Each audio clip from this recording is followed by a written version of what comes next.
Le Ring, Sud Radio Plus. 12h22, vous écoutez Sud Radio en direct du Cœur au Sud. Il est temps de laisser la place à nos débatteurs du jour. Sont avec nous aujourd'hui Charles Aslanguel, conseiller municipal UMP de Brie-sur-Marne. Bonjour Charles. Bonjour. Fatima Benomar, secrétaire générale de l'association féministe Les Effrontés. Bonjour Fatima. Bonjour. Et Guillaume Jobin, président de l'École supérieure de journalisme de Paris. Bonjour Guillaume.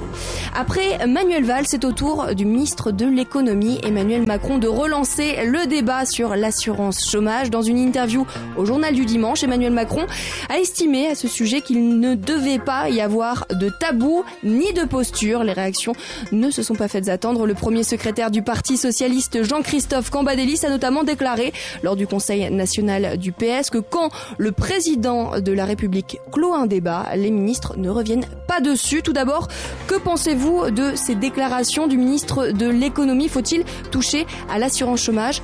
Guillaume Jobin. Y toucher ou pas y toucher, la question n'est pas là. Il faudrait surtout créer les emplois. Ça éviterait d'avoir à se poser la question de toucher à l'assurance chômage. Je pense que Macron est loin d'être idiot. Il y en a au moins un dans le gouvernement. Et qu'il faudrait peut-être que le gouvernement l'écoute, même si le président a clos le débat. D'ailleurs, j'ai jamais vu Hollande clore ou ouvrir un débat au passage. Enfin, une petite phrase qui sous-entend en tout cas que le débat n'est pas d'actualité. Ça veut dire qu'ils ont un discours homogène et que on peut pas avoir quelqu'un qui peut sortir une phrase intelligente de temps en temps. C'est un peu dramatique, mais bon. Charles Aslanguel. Oui, je rejoins en partie ce qui a été dit. C'est vrai que la priorité, c'est la création d'emplois. Néanmoins, il y a un vrai sujet avec l'assurance chômage, un sujet qui est justement pas tabou à droite. Et j'avais cru comprendre que Monsieur Macron avait été choisi notamment pour ses compétences et son pragmatisme. Et dès lors que Monsieur Macron aborde des sujets avec pragmatisme et avec compétence, je me rappelle des 35 heures dès le début de ses prises de fonction. Aujourd'hui, l'assurance chômage, il est tout de suite freiné 4 fers par les dogmatiques du Parti socialiste. Là, ça pose question. Je pense qu'il y a un vrai sujet sur l'assurance chômage. Quand on voit nos pays frontaliers qui ont le courage de dire, par exemple, ça peut être une proposition, comme Nicolas Sarkozy d'ailleurs l'avait fait, je crois, qu'au bout de 2 refus d'offres d'emploi qui correspondent bien sûr à la zone géographique, aux compétences, etc., on arrête l'assurance chômage. On peut aussi dire, et je crois, j'ai les chiffres là, j'ai regardé ce matin, oui, 59% des Français sont d'accord avec une allocation dégressive, c'est-à-dire que sur les 2 années pendant lesquels on peut toucher le chômage, c'est dégressif. Parce que sinon on dit quoi? On dit, alors je ne dis pas que tous les chômeurs sont des assistés, etc. C'est un discours dépassé, donc ça on va arrêter. Par contre, je pense qu'effectivement notre système, et d'ailleurs c'est pas une vérité secrète, tout le monde le sait, entretient une certaine forme d'assistanat. Et quand j'entends un ministre socialiste avoir le courage de dire que notre système social est aussi un système parfois de l'assistanat, c'est une bonne chose. Après, ce que je regrette, c'est qu'effectivement, comme d'habitude, les socialistes ne vont pas au bout des idées. C'est bien dommage. Fatima Benomar, vous... J'ai parlé justement pragmatisme en tant que principal concerné. Effectivement, il faut s'attaquer au chômage, pas aux chômeurs. Et là, pour le coup, la classe des chômeurs est marquée. Ce sont les plus pauvres en France. C'est la classe sociale la plus défavorisée. Et moi, je suis contre cette thèse qui correspond à dire on va couper les vivres aux gens parce que du coup, ça les motive à trouver du boulot. Pas du tout. Quand on est précaire, moi, j'ai même passé 6 mois à la rue parce qu'à un moment, vu le pouvoir d'achat, je pouvais même plus payer mon loyer. Quand on est réduit à la précarité, on ne pense qu'à court terme. On pense à où est-ce que je vais dormir ce soir, alors j'ai pas d'enfant, mais où est-ce que je vais laisser mon chat aussi, c'était important. Et on ne peut pas planifier pour essayer de retrouver du boulot. Et de toute manière, il manque de l'emploi. Et moi, je pense que quand j'étais précaire, quand j'avais plutôt de l'argent, je pouvais aller bouffer au resto, je pouvais aller me couper les cheveux chez le coiffeur et je pouvais payer pour le logement, pour mes tickets de transport. Aujourd'hui, je suis désolée, ça fait 2 ans que je ne paye plus le transport, donc je me suis remis au vélo qu'il vente, qu'il pleuve, parce que je ne peux plus payer plus de 60 € par mois pour avoir la carte Navigo. Et on est une génération marquée par des emplois de plus en plus précaires, et on est tout le temps à l'affût à la fin des petits mois de CDD qu'on a. Est-ce qu'on aura encore assez d'indemnités pour payer le loyer à la fin du mois? Est-ce qu'on aura les indemnités assez longtemps? Donc arrêtez de vous attaquer aux plus pauvres. Pas la solution. Tout ça pour 4 milliards d'euros, franchement, pour les plus pauvres, alors qu'on vient de filer 41 milliards aux entreprises, dont pour moi la moitié au moins, c'était pas mérité. Charles Aslanguel. Il y a au moins une vérité dans ce qui vient d'être dit. Il est vrai, et c'est ce que j'ai dit d'ailleurs, que énormément de chômeurs ne sont pas chômeurs par plaisir. C'est pas ce qu'on dit. Simplement, il est aussi vrai que des chômeurs profitent allègrement du système. Et je ne dis pas que ce sont eux qui sont en cause du déficit abyssal. On a dépassé les 2000 milliards d'endettement. Je ne dis pas qu'ils sont la cause, mais ils sont un élément. Et cet élément, je ne vois pas à quel titre nous ne devrions-nous pas l'attaquer. Et j'entends aussi l'argument, puisque c'est très... voilà, on en a presque la rame à l'œil. Vous avez eu une vie assez compliquée. Je suis représentative. Vous êtes courageuse, vous êtes quelqu'un sans doute d'extraordinaire. Pour autant, pardon de vous le dire, tout le monde n'est pas comme vous. Certains, encore une fois, profitent du système. Et moi, je veux que le système soit à ce point équilibré qu'on puisse financer votre assurance chômage à vous, madame, puisque on arrêtera de financer ceux qui ne veulent pas de boulot. J'ai pu comprendre que vous étiez... Comment avec les contrôles, c'est ce que vous entendez, Charles Asselin-Guhl ? Renforcer les contrôles des chômeurs ? Des systèmes simples, encore une fois. Ce qui existe déjà. Oui, d'ailleurs, regardez, on a vu les premiers, je crois que c'est à Toulouse ou... À Toulon. À Toulon, pardon. On se rend compte qu'il y a un petit problème. Ça serait 20%, je crois, des chômeurs qui seraient à la limite, sur la limite de profiter du système. Bref, je ne dis pas encore une fois que je suis pas en train de stigmatiser les chômeurs. Je suis en train de dire. Un petit peu. Mais non, écoutez-moi bien. Qui peut se satisfaire et qui peut faire un plan de vie au court ou au moyen terme avec de l'assurance chômage? C'est pas vrai. Entendez-moi vraiment. Il n'y a pas d'un côté les méchants et d'un côté les gentils. Voilà. Il y a un côté les pauvres, ça c'est sûr, et les chômeurs, c'est marqué par une classe sociale particulière. Alors juste un chiffre, les statistiques de l'UNEDIC montrent que les chômeurs utilisent en moyenne 61% de leurs droits seulement. Donc ça veut dire que la plupart retrouvent donc un emploi bien avant la fin de leur indemnisation. Voilà, mais c'est tout ce que je dis. Par contre, on sait encore une fois qu'on a une dette abyssale. Bon, la dette c'est quoi? C'est les déficits publics. On sait que l'assurance chômage, le chômage, est en déficit de 4 milliards d'euros. Je ne dis pas que ces 4 milliards d'euros de déficit de l'assurance chômage sont du fait des fraudeurs, de ceux qui se complaisent dans ce système-là, mais je dis que c'est un élément. Et là, c'était le sujet, pardonnez-moi, vous nous interrogez sur ce sujet-là que M. Macron a eu le courage d'aborder. Donc moi, je réponds à la question qui m'est posée. M. Macron aborde le problème de l'assurance chômage. Est-ce une bonne chose? Moi, je réponds oui. C'est une bonne chose. Oui. Moi, je suis un peu gêné parce que je suis d'accord avec les deux. Je pense que les deux ont raison, et Fatima et Charles. Le problème, il vient pas des dépenses. On va pas retirer de l'argent aux pauvres quand même. Enfin, la cabane est sur le chien, comme on dit dans le Midi. Je pense qu'il faut, c'est augmenter les recettes de l'assurance chômage. On peut les augmenter en augmentant le nombre de salariés, donc ça fait des cotisations supplémentaires. Et puis deux. Et comment quand on voit que le déficit de l'UNEDIC est quasiment à 4 milliards d'euros? Attendez, Margot, le déficit de l'UNEDIC, il a deux raisons. Un, c'est une question de gestion comptable aussi. Il suffit de balancer un petit peu plus du mois de décembre au mois de janvier, on se retrouve avec un déficit ou un excédent. Deuxièmement, il y a 6 millions de Français qui ne cotisent pas pour les autres, pour le chômage. C'est tous les fonctionnaires et les parafonctionnaires. Donc il est temps que eux cotisent aussi et que la solidarité elle soit nationale. Les socialistes qui sont toujours à se gargariser de solidarité, ils ne le font pas. Donc là, il y a plusieurs. Les 4 milliards, on peut les trouver ponctionnés dans les poches de ces gens-là. Et je pense qu'il faut aussi les prendre et qu'il n'y a pas de raison qu'il y ait des nantis qui soient à l'abri du chômage par leur statut et qui cotisent pas en plus pour les plus pauvres. Charles Asselin-Guhl. Là, c'est génial ce qui vient d'être dit parce que c'est enfin un discours de bon sens. Voilà. Moi, il y a deux sujets. Le premier sujet, c'est effectivement plutôt que de tout le temps être à la marge, essayer de faire du bricolage, on peut faire des réformes structurelles. Une des réformes structurelles, c'est par exemple le régime des retraites. Si on faisait une unification privée-publique, peut-être qu'on ferait des économies. Par ailleurs, sur l'assurance chômage, je suis désolé, j'y reviens. Je pense, mais encore une fois, ce n'est pas dire que les chômeurs sont des gens qui profitent, mais je pense que la gauche devrait, suivre des gens comme Monsieur Macron, qui sont des gens, j'ai l'impression, des gens plutôt pragmatiques et qui mettent l'idéologie de côté. Et je pense que François Hollande gagnerait à arrêter avec l'idéologie et arrêter avec le sentimentalisme, le pathos. J'entends votre discours, vous avez une vie compliquée. Certains je suis pas la seule, Fatima Benamar. Mais peut-être, mais c'est pas si vous voulez, vous n'êtes pas le paratonnerre de certains qui sont en train de profiter. Et parce que certains profitent, on ne peut pas vous aider, madame. Donc je pense qu'il faut gérer les deux. Et effectivement, il faut essayer d'avoir des réformes structurelles pour que le régime fonctionne. Et en même temps, de dire que ceux qui fraudent, soient punis. Voilà. Bon. Fatima Benamar. Moi, je pense que structurellement, moi, c'est vrai, je parle beaucoup. Allez-y, gardez la parole.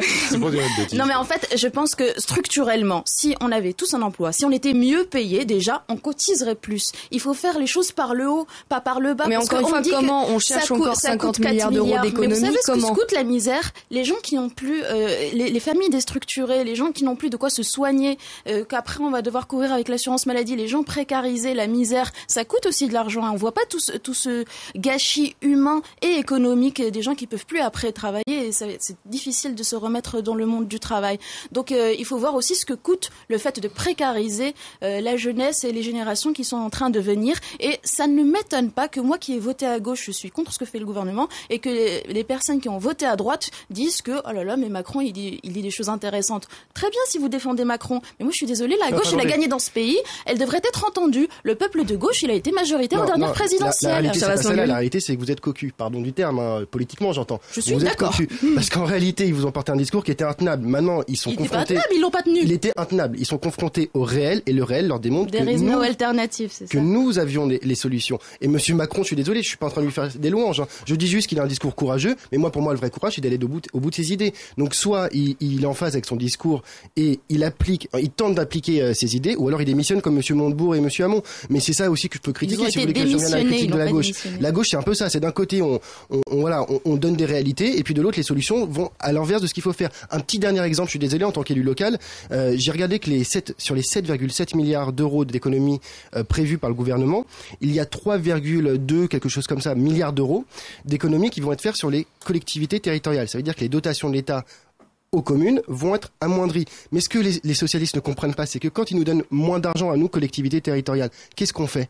On est obligé d'augmenter les impôts. Et là, c'est encore les Français qui trinquent. Donc les socialistes sont enfermés dans une démarche où finalement, à la fin, ça sera toujours les Français qui trinquent. Et effectivement, vous avez raison, ce n'est pas le discours originel du Parti socialiste et c'est bien dommage. Mais est-ce que justement Emmanuel Macron, Manuel Valls sont-ils dans leur rôle ? Est-ce que c'est leur rôle de tenir de tels discours ? J'ai vu qu'ils ont semé un vent de panique au Parti socialiste et aussi chez les précaires. Ouais. Et moi, je suis pas d'accord sur cette histoire de dogmatiquement neutre. Ça veut dire qu'il y a d'un côté les pragmatiques, c'est-à-dire la droite. Eux, ils ne sont pas héritiers d'un discours, d'une morale.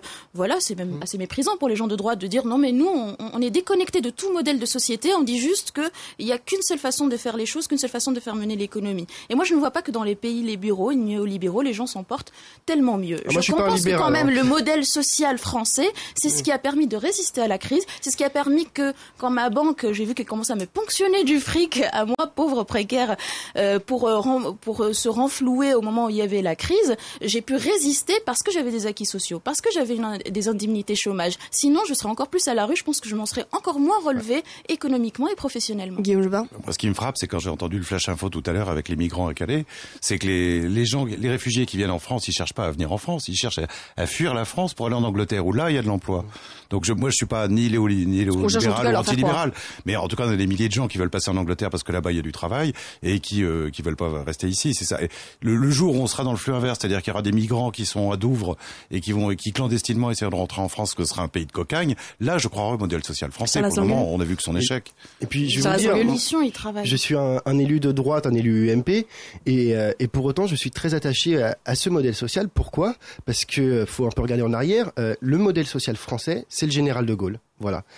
C'est le général de Gaulle. Et moi, je suis un gaulliste. Avec la lutte des gens qui étaient dans la rue. C'est le général de Gaulle. C'est le général de Gaulle. Donc, quand on me renvoie à mon héritage, moi, j'en suis très content, puisque c'est le général de Gaulle qui permet aujourd'hui à être, en partie, qui a permis à ce que la France soit ce qu'elle aurait pu être. Oui. Et puis après, on peut faire un petit lien aussi, ça peut être marrant, mais avec Éric Zemmour, c'est que avec un discours dogmatique, oui, non, mais c'est intéressant, avec un discours tout le temps dogmatique, on en vient à détruire ce qui a été construit pendant des siècles, et notamment avec le dernier géant de notre temps, le général de Gaulle. On retiendra le général de Gaulle. L'assurance chômage, sur Internet aussi, le sujet fait débat. Bonjour Damien Léonard. Bonjour Margot. Vous êtes allé pour nous rechercher ces témoignages pour votre chronique Vue du Net.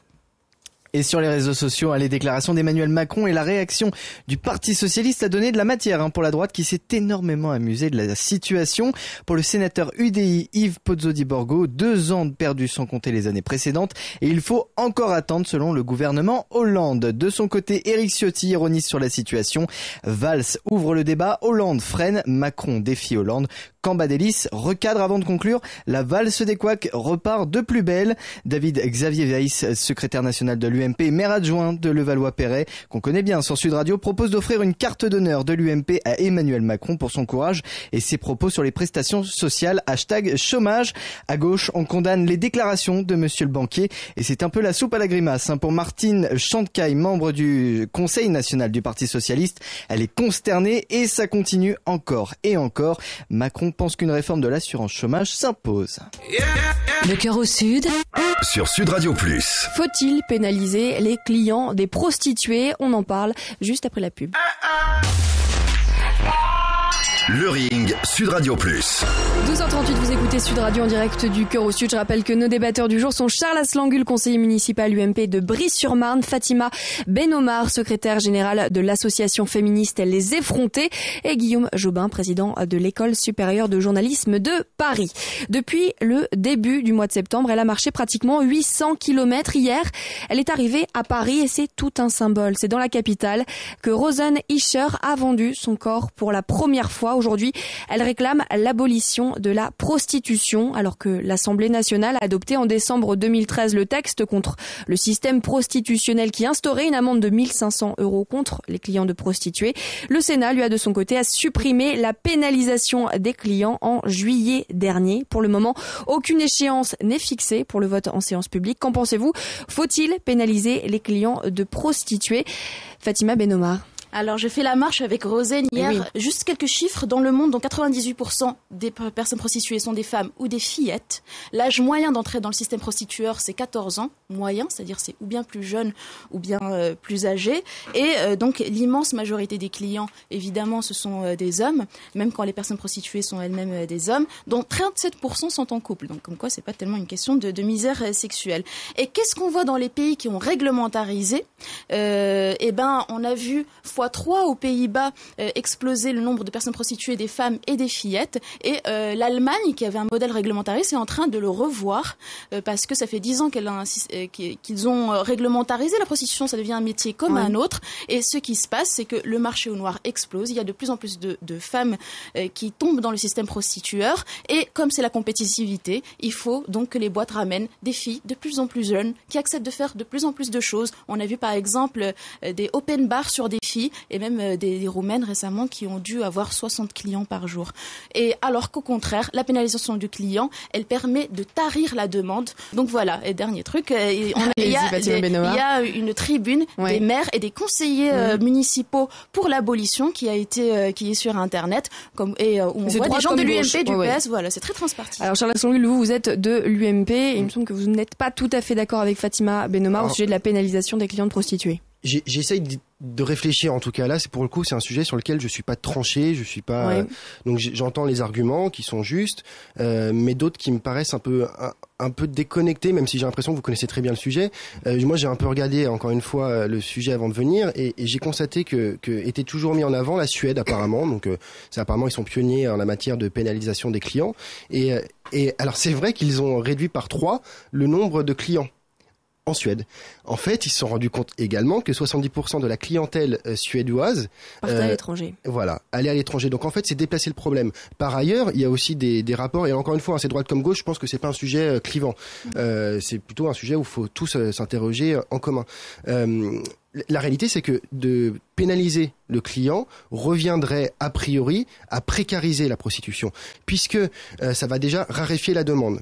Donc forcément, quand les clients viendront, ils auront plus de demandes, ils seront même, j'allais dire, c'est horrible de dire ça, mais voilà, plus exigeants et presque en droit de le faire, puisque de toute façon la demande est réduite. Donc de toute façon, les prostituées, si elles veulent gagner leur pain, voilà, elles accepteront. Donc premièrement, deuxièmement, ça va forcer les prostituées à s'éloigner des centres de soins, des centres-villes. Elles vont aller se précariser s'isoler et des lieux plus dangereux. Voilà.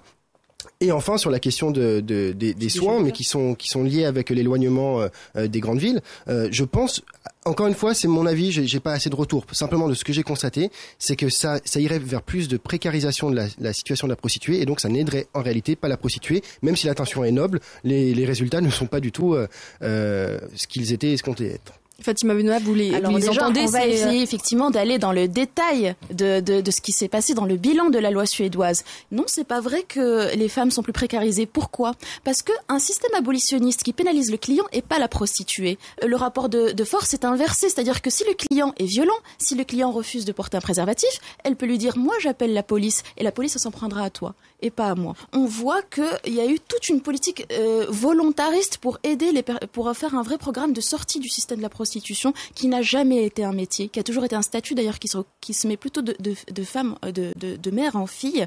Et à aucune époque et à aucune ère et dans aucun pays on a dit à sa petite fille ou à son petit garçon est-ce que tu veux être aviatrice, maîtresse ou prostituée. C'est pas un vrai métier que d'avoir des relations sexuelles non désirées. Guillaume Jobin, la pénalisation des clients prostituées. Je suis assez d'accord avec Charles, c'est ça ressemble à un combat idéologique comme a été ce qu'ont fait les Américains avec la prohibition contre l'alcool. Ça part de bonnes intentions et après le résultat, une fois de plus avec le Parti socialiste, on va arriver encore à des catastrophes sur le plan économique ou humain ou légal. Moi, j'ai une position qui est un peu différente. Je pense qu'il faut respecter la liberté individuelle, qu'elle soit de se prostituer ou pas, mais elle doit être respectée à la fois et par le client, c'est un peu ce qu'a dit Fatima aussi, et par la police et par les macros. Je pense que c'est plutôt une loi. Si on devait faire quelque chose, c'est plutôt pour la chasse aux proxénètes que à la chasse aux clients. Ça répond quand même à un besoin social. Il y a Fatima disait qu'il y avait 40% en gros, peut-être un peu moins c'est un privilège de gens qui sont en couple. Ça veut dire qu'il y en a 2/3 qui sont pas en couple. Bizarrement, les femmes elles ne demandent pas à les ils vont faire quoi ? Ils vont les baiser leurs chèvres après ou quoi ? Donc faut non, quand même. Ils vont savoir. Ils n'ont pas de sexualité irrépressible. Ils vont savoir se contrôler tout simplement. Bon. C'est tout simplement un privilège. Les hommes ils se disent, écoutez, plutôt que d'aller séduire une femme machin et tout, la société me donne le moyen de contourner tout ça avec mon fric. Que fait-on de la prostitution homosexuelle ? Parce que là, on la passe sous silence, elle est énorme. Non, en fait, vous avez raison. En fait, presque tous les clients sont des hommes. Et en fait, tout simplement, prostitution s'adapte à la demande. Ça veut dire qu'il y a un certain pourcentage de prostituées hommes, pas forcément homosexuels, qui s'adaptent au nombre de clients homosexuels, tout simplement. Le marché s'adapte à la demande. Il y a un tas de petits garçons et tout dans les pays où il y a un tourisme sexuel et ils sont pas forcément homosexuels par ailleurs. C'est vrai que si on l'interdit en France, ça va pousser au tourisme sexuel. En Suède, les Suédois partent dans les pays baltes aller sauter pas forcément que les enfants. Il faut étendre l'abolition partout. Je vois sur votre t-shirt marqué femme libre. Ouais. Donc vous êtes une féministe, donc vous êtes pour la liberté de la femme.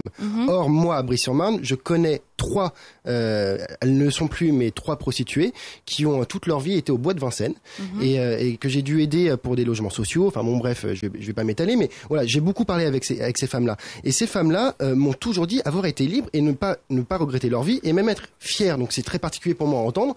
J'en ai beaucoup discuté avec eux sur ce sujet-là notamment.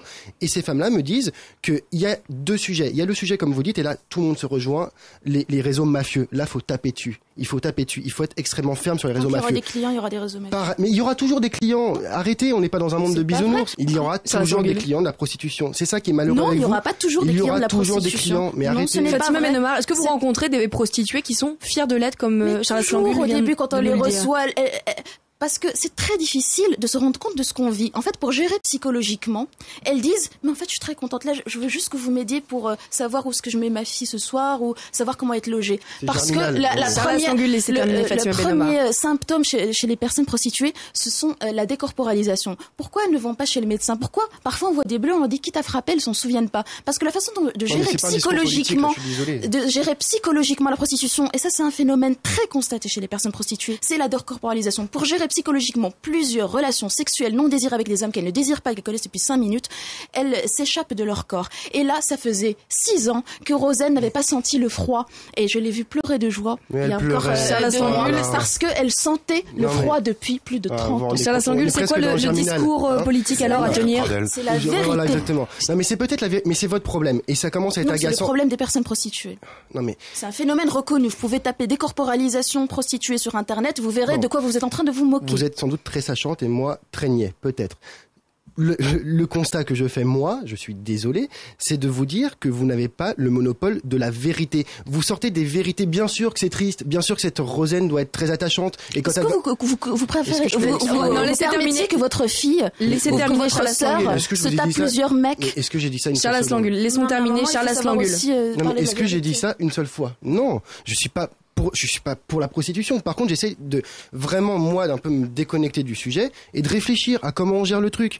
Donc déjà, premièrement, vous n'avez pas le monopole de la vérité. Il n'est pas vrai de dire que l'ensemble des prostituées sont des victimes. Il est vrai de dire qu'il y a des victimes. Ces victimes-là, il faut les aider et il faut taper, c'est ce que j'ai dit tout à l'heure, sur les réseaux mafieux. Mais il est aussi vrai de dire que des femmes libres, font ce choix-là. Bon, mais si, c'est vrai. Non, alors pourquoi ce ne sont que des femmes ? Pourquoi les clients, ce ne sont que des hommes ? Pourquoi, bizarrement, vous ne penseriez pas... Pourquoi le feu ça brûle ? Au bout d'un moment, faut arrêter. Les femmes n'ont pas une vocation à choisir la prostitution. Pas tous en même temps. On ne comprend pas. Il y a des hommes prostitués aussi. On ne peut pas dire qu'il n'y a que des femmes. Pour des clients hommes, c'est tout simplement la prostitution qui s'adapte à la demande. Cette dame-là, je l'ai rencontrée 2 mois après ma prise de fonction parce que justement, elle ne se voyait pas parler à des anciens élus locaux qu'elle connaissait et elle voulait un nouveau visage. C'est moi. Donc ça fait 6 ans que je la connais, cette dame-là. Donc déjà, c'est pas le sujet. Mais encore une fois, peut-être que vous êtes très sachante et moi très niais. Mais avec toute ma niaiserie, je vais essayer de vous dire ma petite vérité. D'accord? Ma vérité, c'est que il est pour le coup niais de dire et de croire, surtout de croire, que on pourra un jour éradiquer la clientèle de la prostitution. C'est faux. Mais écoutez, premièrement, on a interdit le meurtre, il y a toujours des tueurs. Donc oui, effectivement, il y aura toujours de la prostitution et on va toujours interdire